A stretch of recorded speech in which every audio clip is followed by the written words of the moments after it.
Assalamualaikum warahmatullahi wabarakatuh. Alhamdulillah hamdan syakirin hamdan na'imin hamdan yuwafi ni'amahu wa yukafi mazida. Asyhadu an la ilaha illallah wahdahu la syarikalah wa asyhadu anna Muhammadan abduhu wa rasuluhu la nabiyya ba'da. Pemirsa yang dirahmati oleh Allah Subhanahu wa taala, salah satu amalan, salah satu usaha yang senantiasa mendapatkan pujian dari Allah Subhanahu wa taala adalah usaha dakwah. Kuntum khaira ummatin ukhrijat linnas ta'muruna bil ma'ruf wa tanhauna 'anil munkar. Kata Allah, kalian adalah sebaik-baik umat yang dikeluarkan untuk manusia, mengajak mereka kepada kebaikan dan mencegah mereka daripada melakukan kemungkaran. Pemirsa yang dimuliakan oleh Allah Subhanahu wa taala, usaha dakwah adalah usaha para nabi. Qul hazihi sabili ad'u ila Allah. Katakanlah Muhammad, inilah jalanku, ad'u ila Allah. Jalan yang di dalamnya adanya usaha mengajak manusia ke jalan Allah Subhanahu wa taala. Usaha dakwah adalah usaha memanggil manusia, mengajak manusia untuk senantiasa meninggalkan kehidupan jahiliyah, meninggalkan kehidupan kufur menuju kehidupan Islam, yang di dalamnya semata-mata mentauhidkan Allah, yang di dalamnya semata-mata beribadah kepada Allah, yang di dalamnya semata-mata berhukum hanya dengan hukum Allah Subhanahu wa taala.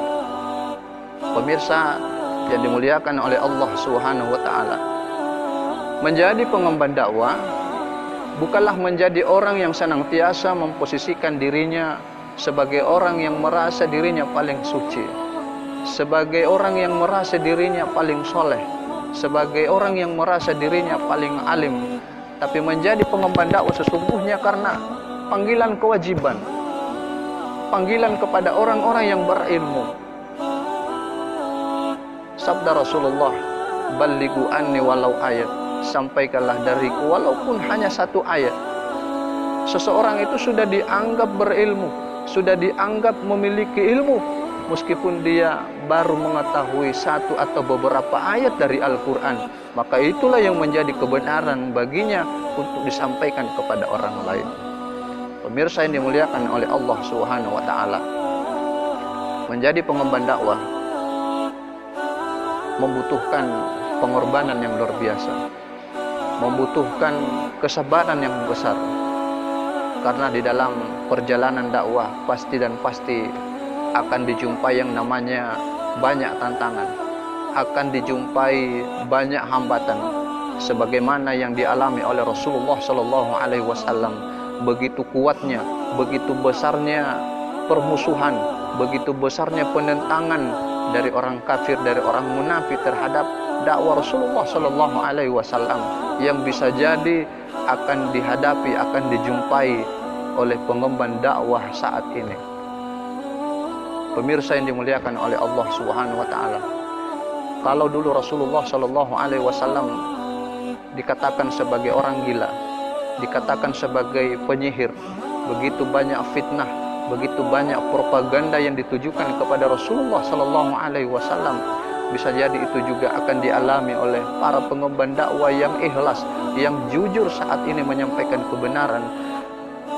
Kita bisa jumpai sekarang banyaknya ulama, banyaknya aktivis, banyaknya kiai, banyaknya mubalik, banyaknya aktivis Islam yang kemudian mereka dituduh sebagai orang yang radikal, dicap sebagai teroris, dituduh anti NKRI, dituduh ingin memecah belah NKRI.